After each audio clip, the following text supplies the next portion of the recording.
Welcome to SunDogs Present Local Vibes. We are SunDogs, your two favorite canines, a.k.a. good boys, a.k.a. your mama's favorite mutts. We'd like to welcome you to the weekend and welcome you to the show, your favorite broadcast podcast. That's right. You can follow us at SunDogs TC pretty much everywhere. In the studio today, we've got Ratliff. What is up? Thank you for coming in. You can follow him on, you can find his music anywhere, Ratliff. Yeah, 1 L, 1 T, 2 Fs. Yes. I've had trouble spelling it all week, but that's how you actually spell There you it. go. And then the Instagram and whatnot is underscores between all the letters of Ratliff. It stands out so much. Yeah. On TikTok, it's Ratliff7. Again, with the underscores, but not underscore between the last F and the 7. And then the YouTube channel, easy, just Ratliff. All caps. All caps. You can stream his discography predominantly on YouTube. Yeah, that's kind of just where it is right now. That's awesome. Easy. Yeah, super easy. We'll be getting the origin story and chatting about what's on the horizon here in just a few minutes. Last interview we were sitting down with Nerd D. Oh, yeah. We got to chat with him about his dual project, as well as his most recent project, Mixtape 3, just for fun. Cool. Next week, we've got QT in the studio. Yeah, can't wait. Reminder that our shows are live on Fridays from 6 to 7, and that's when you would want to call in on Give the us a studio ring. phone. 651-313-5125. Again, the studio line, not my cell phone, the studio line, 651-313-5125. Ask Ratliff a question. Maybe he's got some honeymoon plans he can give you because you're... Drawing a blank. Yeah. Yeah. Hopefully you're not drawing a Too blank much on pressure.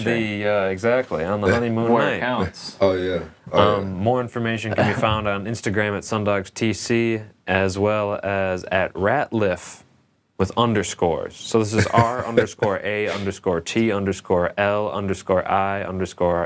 R_A_T_L_I_F_F. Yep. It's as easy as that. It's as easy as that. And I think As soon as you get to the third underscore, it'll just pop up. it'll Yeah. just pop right up. Exactly. There you go. Yeah. It's that easy. Again, you can find his music on YouTube. We've got all the info, all the business, as they like to say, out of the way, and we're gonna dive on in. Yes, thanks again for coming. The first question that we like to ask on the show, especially the first time we have a guest on, is the origin story. We were kind of talking before the show a little bit about like your early musical influences, so maybe start from there. You sang a lot as a kid. Yeah. I sang a lot as a kid. Just being like a happy kid, you know? But I would say I really didn't take like interest in music until I was like 16 or 17 is when I thought like maybe I could do it. To like make music. Yeah, to make music. Because as a kid, I wanted to act. That was what I wanted to do, was be in Okay. movies. Who are some of your biggest acting influences? Oh, like Christian Bale is probably my favorite actor. Okay. Like, Very versatile. yeah, I also like Tom Hanks, and Michael B. Jordan's really great. But It shifted from acting to rock Music. star. yeah, because like when I went to college, I only went to college for a year. My goal was to go to college, get a job out of that, then go use that job to pay for film school. Okay, yeah. But when I saw how hard it was to get into film school, because I used to be part of this program called SPNN, and that was building up my resume for film school, Oh, I had nowhere near enough. Like- okay. Just like short films made, music videos Yeah. directed. Okay. It was just not enough. And so like I wasn't really getting any replies back and whatever, and I just didn't feel like it was worth pursuing anymore. When on the other end, I was getting a lot of people that were telling me to pursue music. Like your family, your friends, random people? Kind of all around the place. Like I used to just freestyle for fun with people. I'm always writing And I used to just write all the time, and people were like, dude, you should get in the studio and check it out, you know? So then when I did that, it bit me. I got bit by the And you're bug. saying 16, 17 was when you got in the studio for the first time? Oh, Or no. just when you made the mental decision to pursue music versus acting? I was about 18 when I realized like I was going to pursue music, because I was like, it was there. It was like, oh, maybe I could do this, because you know, like a lot of actors, they can sing or they can dance. They're multi-talented, but like it was probably around mid first semester that I realized like I'm not going to get into film school, and I'm tired of pursuing my AAS degree at St. Paul College. You know, school's not for me. I've never been a good student. I was like, why? So I was like, I'll finish out the semester, and I'm not going to come back the next year. Yeah. And I was like, well, if I don't come back, I got to have something I pursue. So I was about 18 when I was like, okay, I'm going to just try to figure out music and see if that sticks with me. Huge turning point. When from then to your first time recording something, not necessarily in the studio, but even like on your laptop or on your phone, when was that? How long was that time period from the decision to capturing your voice over a beat? I was about 18 probably, turning about 18, winter of 2015. My friend Adam, who goes by Adman, had a studio in his house. Nothing crazy, but I came over and recorded a few times with him. And he used to throw these wild parties, and everybody would freestyle and get crazy. Oh. I started going over there after the parties and stuff just to record with him, and it was like, okay, I like this a little bit more. It was mostly actually the performing aspect that like caught me, like open mics and stuff that really like In front of people. Yeah, that's really even what on a caught 1 me. foot stage, people listen when you have the mic, and there's Yeah. something about that that's Yeah. very tantalizing. Oh yeah, Even at a house party. I Yeah, mean, it's exactly. and I'm taking that energy immediately and going into the studio. I'm sure it was very beneficial. very. Can we still listen to any of those demo tracks you made at his house? Are Well, they- and did you have any other rapper names that you went by? Yeah, 'Cause what's the timeline? We like to get those as well. So many. started the off first as one? what? So the first one back in like 2016 when I started going to open mics was Catawampus. Catawampus, like Kitty Wampus? Yeah, because I was so offbeat, Mm. and like it was because like one I would freestyle and then remember my freestyles. I wanted to sound different because back in like 2016, you know, if you came and sounded like any other artist, they weren't gonna let you go up there. You had to sound different, at least in the community, like the environment I was around. That was like, oh, it's something that's supposed to be disorganized. Like that's, you know, but Intentionally chaotic. yeah. Then that changed when my guy Adman and I started getting him to come out to open mics. So when me and him would go up on stage together, and that was SR and Adman. And then one day, about 2016 or so, September, he couldn't make it. So I had already had our names up on the board. I couldn't erase it, so I wrote down my middle name, Byron, trying to just say I'm one person, one act. But then the host said SR Byron, and then that was my name for like a long time. That's not bad. Yeah. And then I got rid of that because it just never it didn't catch on with certain people. So I changed it to SRB when I formed this group called Madcap about 2017. And then I got rid of that name around 2018, 2019, because this group called SOBXRBE started blowing up. So when people would look up SRB on SoundCloud, they would come up. So I changed it. And it was actually my roommate, Abel, who I was living with in 2019, that was like, dude, just use your last name. Mm-hmm. He was like, your last name's unique, so just use your last name. And that caught on faster than any of the names. Really? Yeah. That's so interesting. You never know what name's gonna catch, and it's the name that was under your nose this whole time. Yeah, you were saying for the first one, the name kind of reflected the music style. Did you notice your music changing when you went from name to name? Oh yeah. Just you really utilize the opportunity to rebrand whenever you change the name up. Yeah, because It's actually so when I started going as SR Byron back in 2017 or so, I had gone through like a weird phase because like I said, I used to just freestyle and then I would remember my freestyles. And one day I went up on stage and like I was ready. I had like everything set up. I was like, man, this is gonna be my moment, right? Second song in, I'm hearing this dude go, get this dude off stage. Da, da, da. And I'm not thinking about it. Third song in, I got like a whole table to the right of me. They're just like Sour. they're booing me. I legitimately got booed off stage. And like Where was this? it was at this open mic called Wild Times. That it doesn't happen anymore, but it's near the Palace, like literally right next to the Palace Theater. Okay. And Sounds like cutthroat, tough crowd. Or at Yeah. least One night, lenient bartender, perhaps. yeah, so tip your bartenders. I got booed off stage, and then the people right after me who are rappers came up. It was like two guys. They're playing this, like heavy trap beat, drill beat, like Chief Keef inspired. Yeah. Everybody loves them, and it was kind of a wake up moment to me. I was like, man, like my style that I was running with at the time wasn't leaning towards good performances, and so I took a break for a while to really just like listen to what was popular, I guess, because like I didn't really listen to a lot of popular rap back then. I was really into like backpack rap.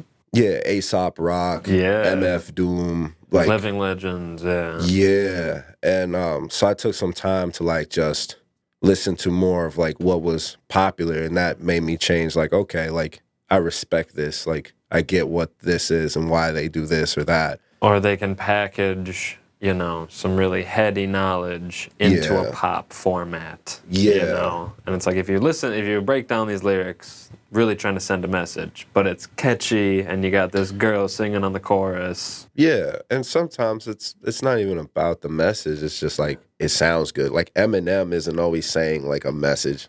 It So just true. sounds good, right? Yeah, it sounds like an instrument. Yeah, exactly. So it like it got me out of like this weird mind space I was in. And then I for a while, man, like when I discovered SoundCloud rap and like what SoundCloud was, Yes. I like got so absorbed in just that punk mentality of like the SoundCloud rap of like it's about catchy, ignorant hooks and just saying whatever and like really owning that. I stopped doing that because I just don't enjoy performing those songs anymore. It's not like the crowd, I'm sure they probably like it, but for me, it's like, I don't believe these lyrics anymore. And could you, in some people's wildest dream and some people's worst nightmare, could you travel the world playing the same 12 songs night after night? Yeah. Even if you didn't believe the lyrics, the success would counteract the soul-crushing repetition? Yeah, because it's a job. Like, Okay, gotcha. You want the job, you got to want the work, And Perfectly said. I believed them at the point when I wrote them, so Right. Make the best of it, yeah. yeah. But I totally get you in regards to kind of not adopting a more pop sound, but understanding that people might not be on board with the more avant-garde jazz beat 3-4 time signature spoken word song. Yeah. So maybe mix a little of the both, split the difference. At least I get you where you kind of got smacked in the face with people like the pop stuff. Yeah. More so. Well, times are changing, you know. Definitely. Always. Yeah. What's Kendrick Always gonna release evolving. next? How jazzy will it be? 5 years. It's been 5 years today since Kendrick dropped. 5 years. We were talking about that before the show. Are there any teasers? Any breaking news on that? Any Or it's just singles? I don't know. No singles. It's just he's just done features. Okay. He's pulling like a Andre. He's just been doing features. Yeah. Yeah, do whatever you want, man. And we're going to take a break here in about a minute. Real quick, continue the timeline of names. I think the last one, it was Oh, no. Yeah, we got up to Ratliff. Exactly. Yeah. Just use your last name. And you've been doing that ever since. Since 2019. That was the one you said blew up the most. Yeah, it's the one that caught on. And Nice. would you say, again, excuse me, we mentioned earlier that, using the opportunity of a name change as a rebrand, as a style switch up, would you say the music you're making now under your own surname is the truest music you've ever made? Yeah, it's the best music I've made. Okay, that's Yeah. really good to hear. Make sure you follow Ratliff at Ratliff. That's RATLIFF underscores under every single one of the letters. Throughout. Yeah. Follow us at SunDogs TC. We're going to be back here in about 2 minutes. We're going to be chatting more with Ratliff, continuing on up to the present and hopefully what is on the horizon. Thank you so much for tuning in to SunDogs Present Local Vibes. We will be right back. Stay with us. Bow wow, baby, bow wow. Welcome back. Welcome back to SunDogs Present Local Vibes. We are sitting down with His Eminence, Ratliff, who has just kind of given us all the origin story of the many different names, the many different epiphanies. I think you at least dropped like 2 or 3 major epiphanies in the journey. During the break, you were talking about the Urban Lights open mic. Yeah. And you were at that just yesterday. Yeah, I was. Saying that you could have maybe brought it if you weren't as tired.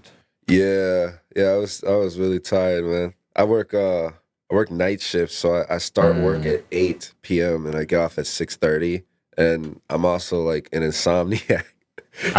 I can relate. Yeah, I go through phases where it's like I only get 2 hours, maybe 3 hours of sleep, and Tough to do. yeah, dude, it's so you just learn to deal with it. What are your caffeine habits? Do you enjoy like a cup of coffee or a Coke or? Yeah. I'll drink like 2 cups of coffee when I wake up, and then I'll wait like 6 to 8 hours before I have any more caffeine.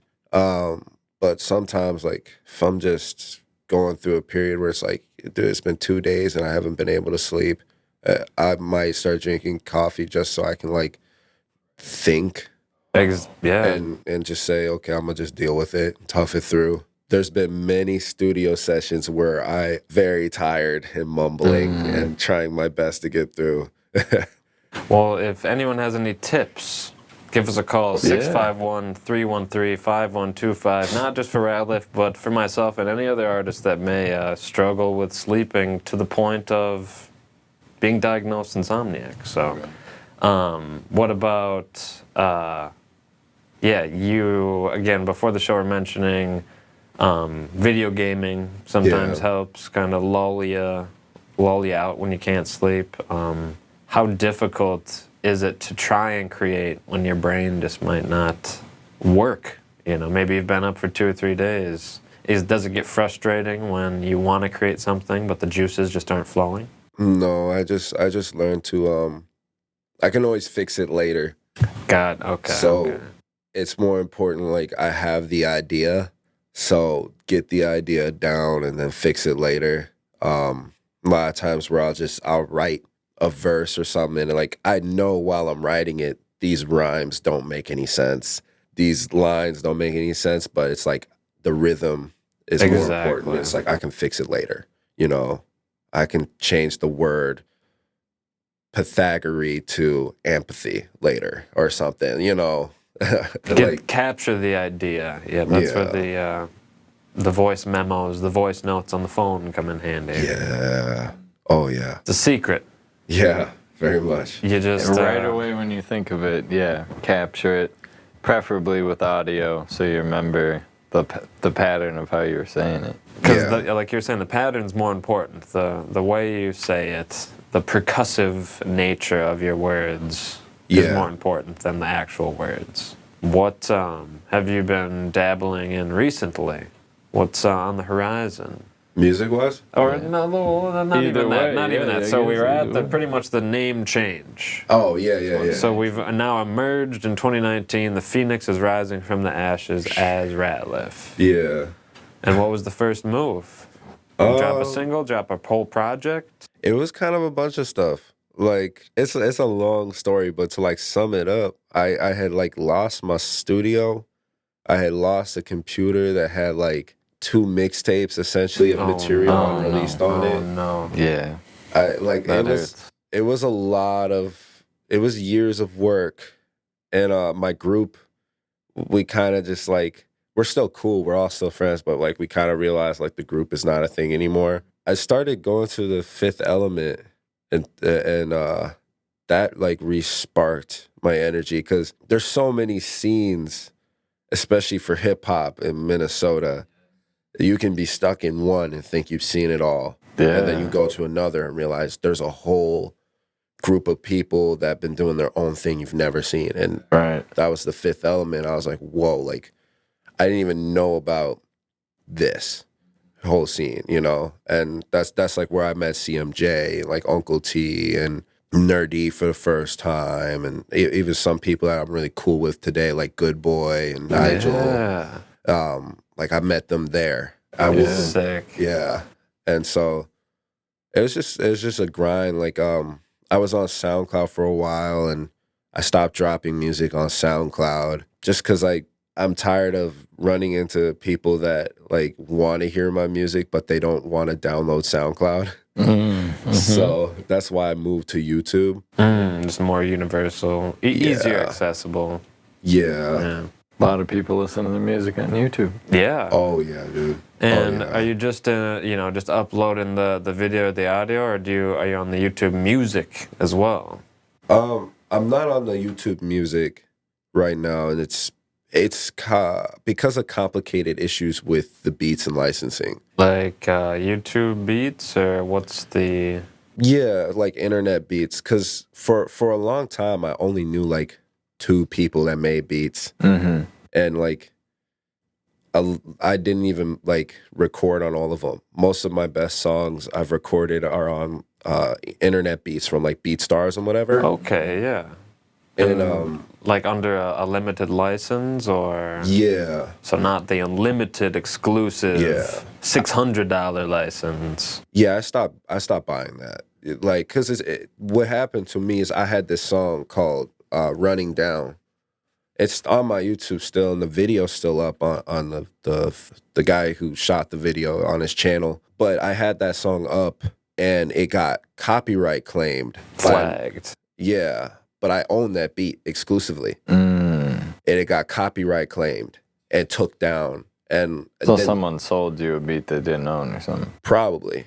And it happened to my last tape, not my last tape, the Crossroads, the first Crossroads mixtape. Only 4 of the songs, I leased all those beats.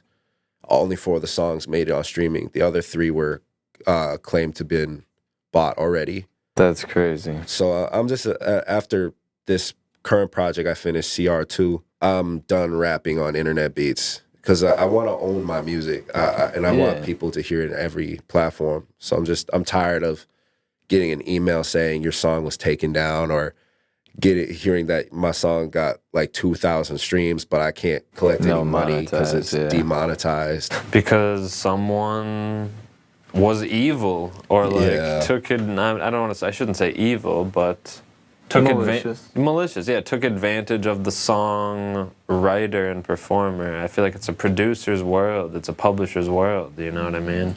Yeah. So I really I can relate to everything you've just said. So I really respect. Yeah. Trying to kind of search for people who make beats, whether it's locally or nationally or internationally, but that you can forge a connection with, an honest connection and a creative connection. Yeah.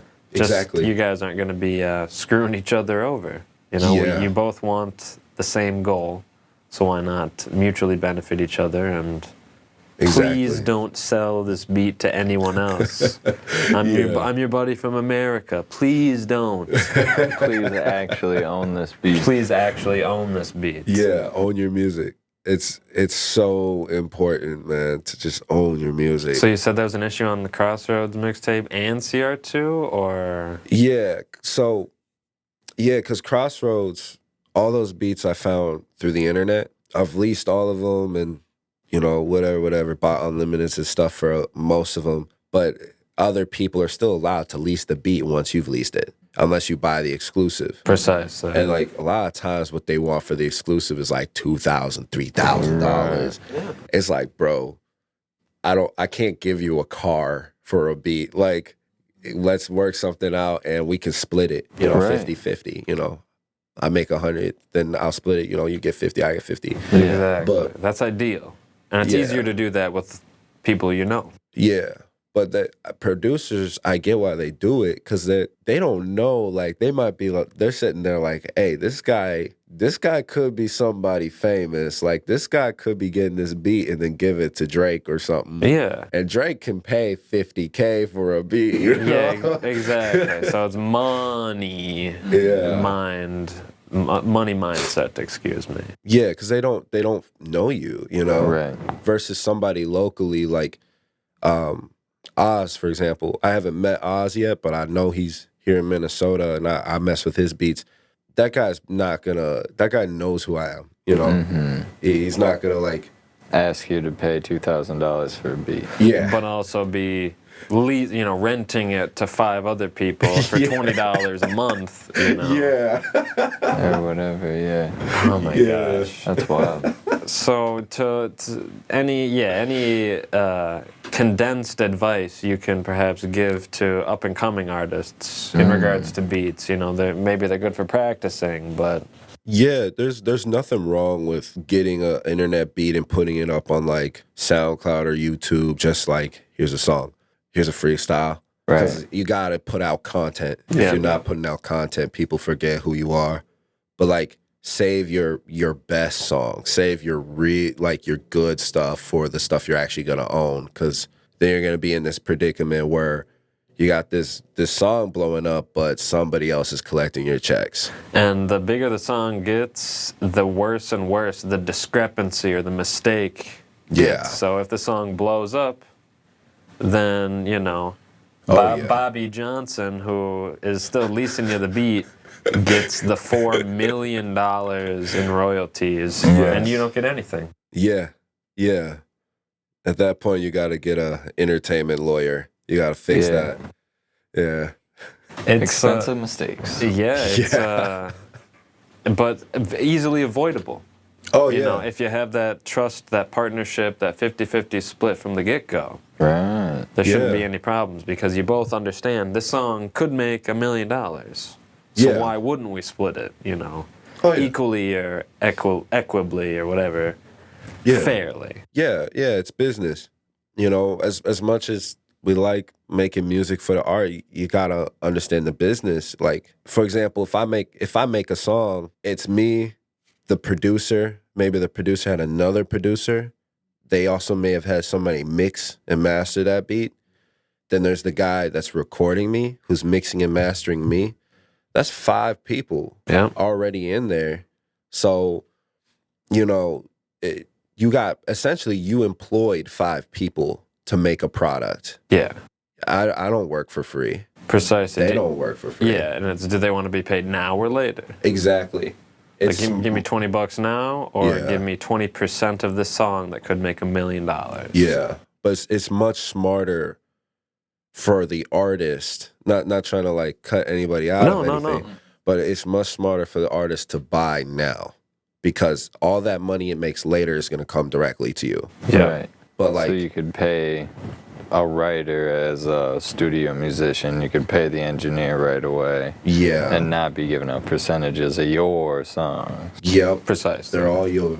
And if it doesn't make the money, you take the hit. That's how Jay-Z got rich. Owning it He all. owns it. That's key. Yeah. The legal and the clerical side of things is 50%. I mean, good business is an art. Precisely, Yeah. precisely. But covering your butt as early as possible, so you Yeah. don't get duped. And again, so these little mistakes or these little malices, whatever you want to call it, don't just keep getting bigger and snowball and snowball. Yeah. But just to throw in the devil on the shoulder perspective, some people are like, steal beats till you get sued. You know what I'm saying? Yeah. They're just like, don't rent it. Just like get your name popular. You're not gonna be able to make money off them. Yeah. But you know, don't like lie about owning them. But Yeah. just don't let anything stop your creativity. Like, don't let money get in the way of you making good songs. I think it's just it's a spectrum. Yeah, whatever double-edged floats sword. exactly. Whatever floats your boat, and whatever. You got the dark side, you got the light side. Yeah. Just try and keep in mind karma. You know. Yeah. Yeah. Because as for every song you steal, someone might be stealing your song. It makes me think of going to these open mics and someone who's not performing, or maybe who didn't get to perform, having a voice recorder, having their phone open, and then just stealing this flow from this rapper, stealing the hook. Yeah. Oh my gosh. I think hook that's jacking. I've only heard it like twice, two songs Locally? that sound very similar. No. Oh man. That oh, you think it's funny? You don't know me, money. Mike Dose 1 is we gon' get it poppin', we gon' get it poppin', instead of you think it's funny, you don't know me, money. Oh, I remember and this. there's like two people, and so I was like, who saw who, man? Or is it just like it could be coincidence? It could be Because because it hasn't happened so many times. So yeah, Yeah. They has say crossed coincidentally. imitation is the highest form of like flattery. Yeah. Right. And I think it's fine to like musically steal a flow. Like if you want to flow like the Migos or whatever, go for it. But it's like you said, it's the lyrics. It's like, you know, if you say I'm walking in with Jordans, you know, but you can't afford them, and I say, okay, I'm gonna change that to I'm walking in with foreigns, but you can't afford them. It's like, okay, bro, you're just swapping one word out for the other. You're pretty much taking that dude's stuff, right? Precise. I mean, and beyond a line or two of a stanza, I think. Yeah. I think unacceptable. Yeah. Because you could go, you know, 1, Or at least 2, give credit. 3 into the 4. Yeah. And then my own rhyme, you know what I mean, at the But door. I'm gonna go 5, 6, 7 to that 8. Then no. Yeah, exactly. Jerry can still. What were you going to say? Yeah. No worries. We got to take a break here in about 30 seconds. If you're just joining us, we are sitting down with Ratliff, getting a really, really in-depth look at songwriter empowerment and owning your music, owning the beat, just to protect yourself. Because would you rather, I don't know, just trying to think of your 60-year-old self. Yeah. Thinking about your 25, 30-year-old self. It's shaking his fist. Yeah. You know, you should have signed the document. We'll be right back. SunDogs TC, if you want to check us out. And we're back. Welcome back to SunDogs Present Local Vibes. We are sitting down with Ratliff, who you can follow at Ratliff. R_. A underscore T_L_I_F_F.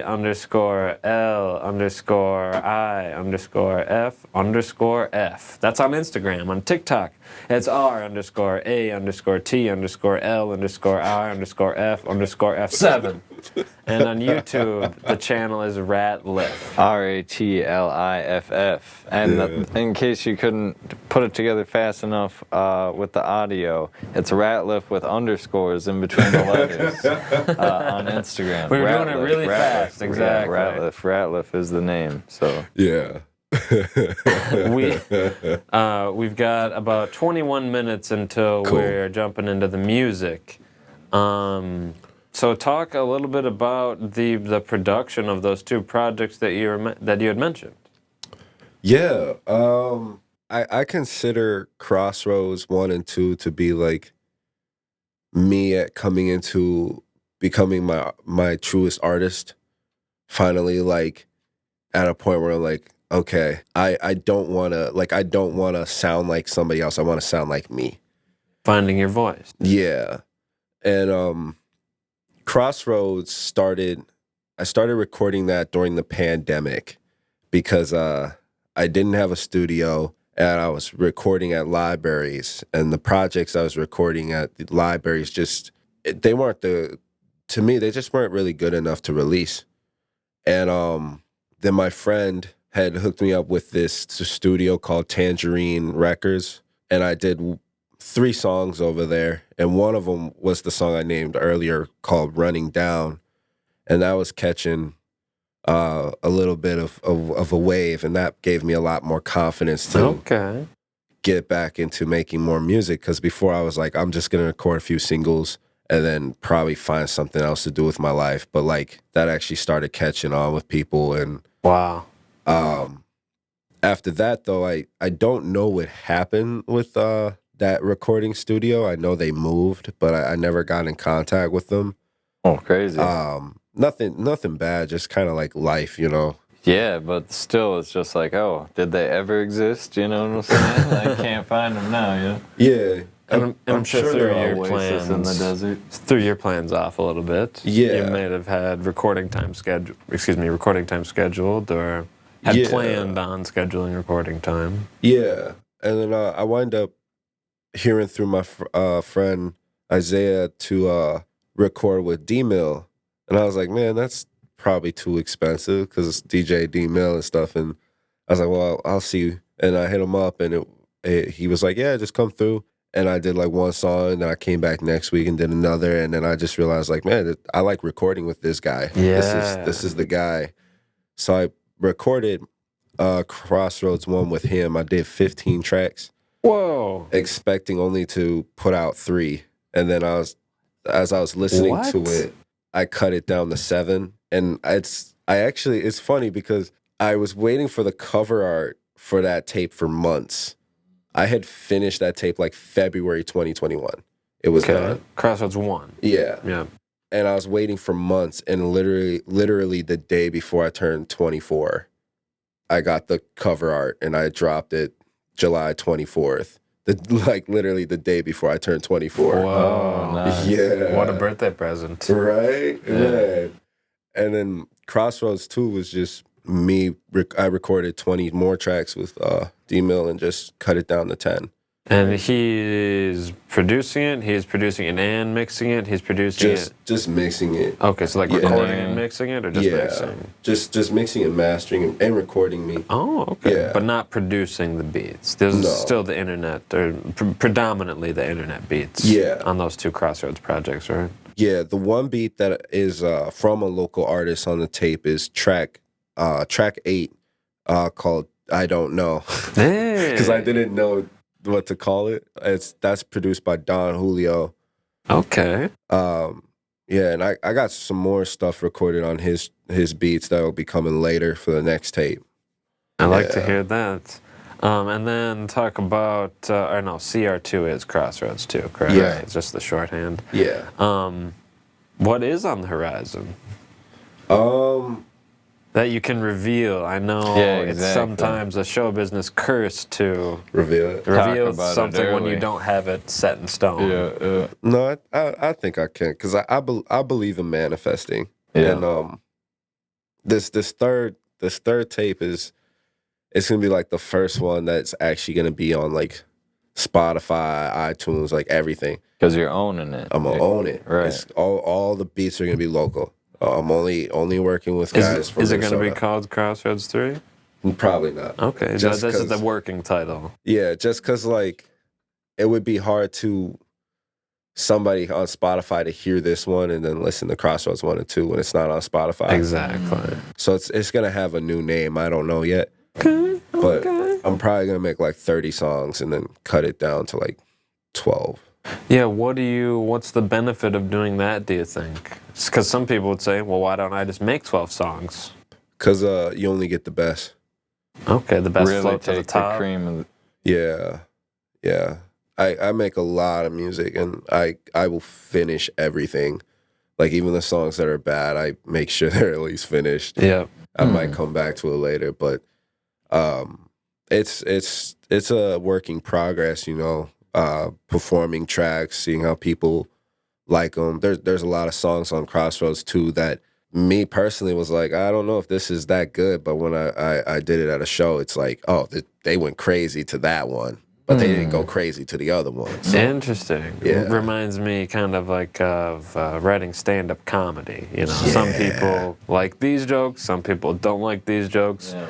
People who've had 3 drinks like these jokes. People who are stoned like these jokes. Yeah. Oh yeah.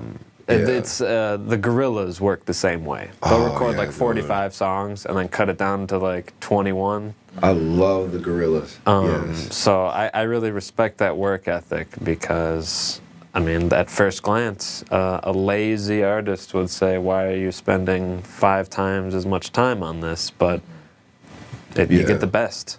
You want the best, and you want to get the bad juju out in these bad songs, you know? Yeah, and... Bad, sorry. I'm sure some people would dig them. I'm sure you'll release them as B-sides in 5 years, you know? Well, yeah, there's a few from this mixtape I'm gonna drop just as singles. Nice. But it's like you said, the bad juju. Like you may be, you make what's reflective of your life, right? So you may be going through a point where you're on track, and then next thing you know it, you get some bad news. It doesn't fit with the project. The song's not bad. It's just you listen to it, you're like, this is for something else. Yeah, exactly. Or, you know, you may get an experimental itch and want to make a joke song or make something that super sounds ignorant different. Song, yeah. Yeah. Or something that's just like different. You want to rap like a chipmunk or something. But do that. It doesn't have to go on the project, but like get it out. Yeah. Because if you don't get it out, it's gonna be there the whole time, you know. In the back of your mind, make that country song. Yeah, exactly. Do it. Make whatever you want. I mean, CeeLo's most recent album is pretty much a country song, which is pretty cool. I haven't listened to it, but all of the producers are like producers of like pop country. Oh, okay. And it's the album's called CeeLo Green is Thomas Calloway, which is his real name. And the project before that, Heart Blanche, was a lot more soulful than rap, for sure. Because you think about him in the Goody Mob, and it's just an angry little guy, you know. I ain't got no home at all. Yeah. But now, you know, he's belting out just choice numbers, as they like to say. Yeah. So, push your boundaries. It doesn't always have to be released on the album, you said, but get it out. Get it out of your system. Yeah, exactly. So you're blowing my mind with D-Mill engineering your stuff.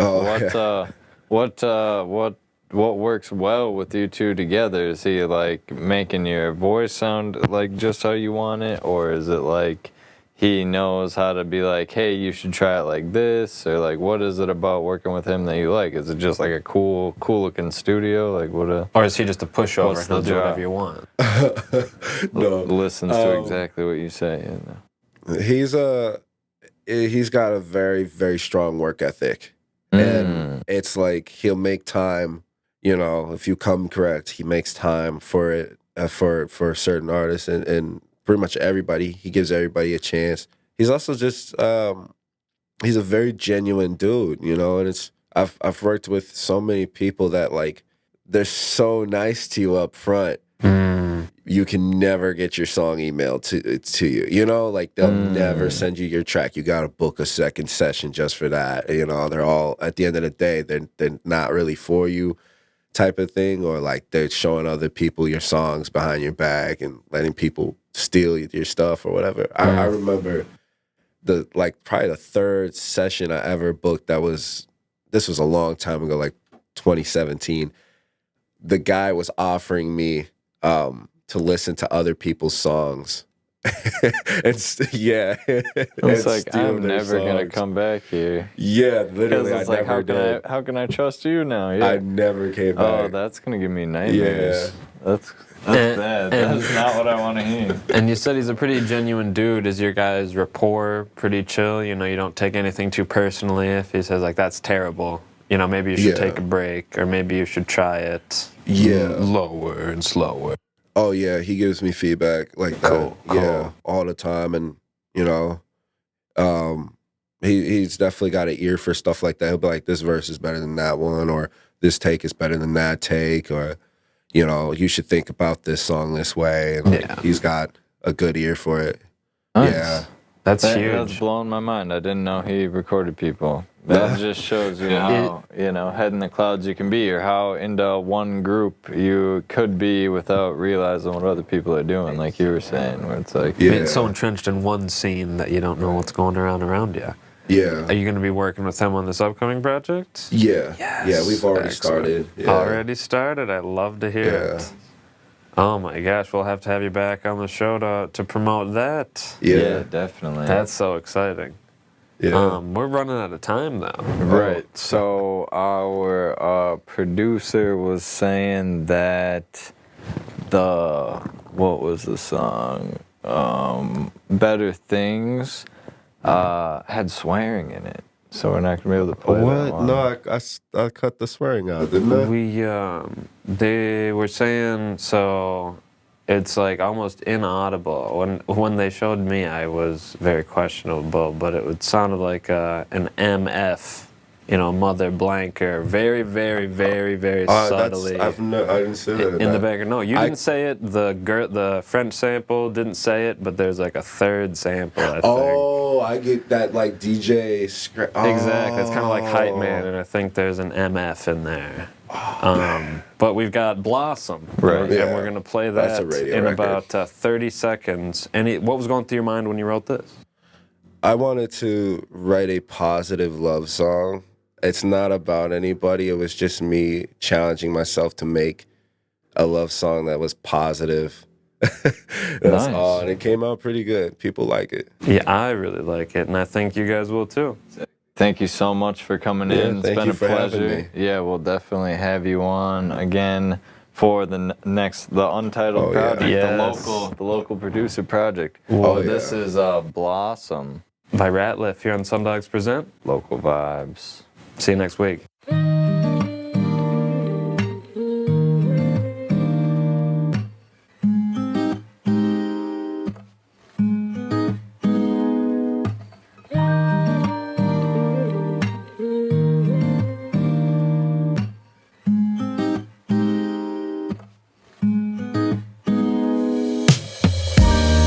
On the low, she got me on the head. Doesn't want me for the dough, she want me in a bed. She want me for the love, she wanna be the one. She want me on the low, she got me on her head. Doesn't want me for the dough, she want me in a bed. She want me for the love, she wanna be the one. Baby girl, I was making you blush. Acting like you're busy was the way that you front. Cause you couldn't talk to me from the very jump. You used to stumble over words trying to say what's up. I look like a bad boy, but I'm not. You know I'm not smooth cause I slip a lot. You know my first girlfriend was some silly thought. She didn't understand what she really got. Passing little details got us hanging on the low though. We broke the ice and we started hanging on the real phone. Hours and days losing sleep on the cell phone. It led to other things, yeah we know how it all goes. So it's been a little while. Our little meetups turning into bigger smiles. Now we closer than the friends that we keep around. Talk about get a place for a couple thou. She want me on the low, she got me on her head. Doesn't want me for the dough, she want me in a bed. She want me for the love, she wanna be the one. She want me on the low, she got me on her head. Doesn't want me for the dough, she want me in a bed. She want me for the love, she wanna be the one.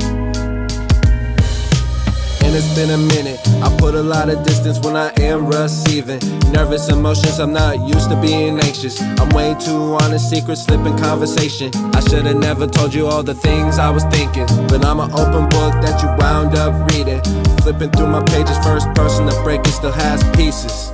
So I hope this narrative has a better ending. And I admit, I'm not the coolest person. And I admit that I'm very slow at learning. And I admit that the difference was concerning, cause I didn't wanna have another burden. Yeah, I really wasn't trying to catch a feeling. Yeah, I'm a lover but it's really been a minute. Yeah, I put a lot of difference when I am receiving, cause I'm not sure if this has meaning.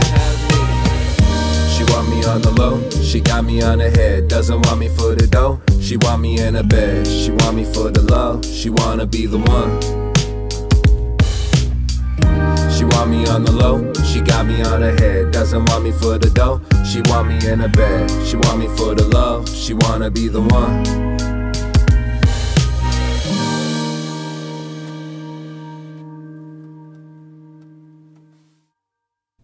SunDogs here with an exciting announcement. Starting Friday, November 4th, SunDogs Present Local Vibes will become Dogstar. So Dog Stars, where you're going to get the exclusive interviews. Dog Stars, where you're going to get the hottest Minnesota artists, the brightest stars in the Minnesota music scene. Dog Star Podcast across social media is how you can follow us.